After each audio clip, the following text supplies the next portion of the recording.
We have here a pretty useful equation. Let me just zoom in a little bit. This helps us calculate the interest or the effects of interest when compounded over a certain schedule. And you can see over here I've written what these variables mean. Go ahead and pause the screen if you're not familiar with this by now. But what we're going to do is calculate about how much time is required until an investment, in this case, quadruples. So I'm going to go ahead and plug in all the information I know. I'm starting with $1,500. I have a rate of 7.4%, which we want to make sure is written the way I just did right there as a decimal. Okay, if you write that as a percent, you're going to be way off. I have 12 months in a year. That's how frequently this is compounding. And that appears twice in the equation. And now sometimes people get stuck on this point, like where's the number? What's A? Well, it doesn't tell us, but it does tell us that it quadruples. So from the quadrupling information, you should be able to figure out that A is going to be 4 times as big as what we started with, or in other words, 6,000. And now what's pretty nice is that we just divide by 1,500 as our first step, and look what we get. 4 equals some stuff. Now, that 4 is the quadrupling factor, so that's a useful thing to keep in mind. I didn't actually need to know $1,500 was my initial amount. You could cross that out and we would have solved this problem exactly the same, gotten the same answer. So keep that in mind.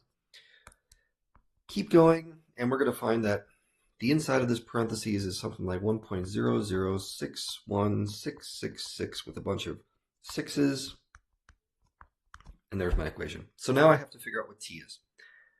And the only way to do that, since the variable is in the exponent, we're going to need a logarithm to bring the variable out of the exponent, to bring it down.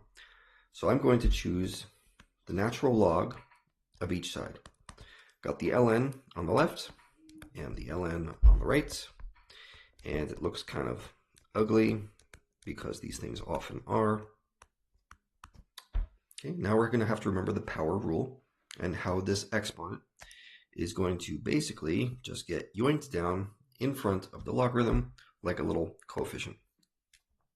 So we keep the ln of 4 on the left, and on the right we have 12t times ln of 1.0061666 with as many decimals as you want.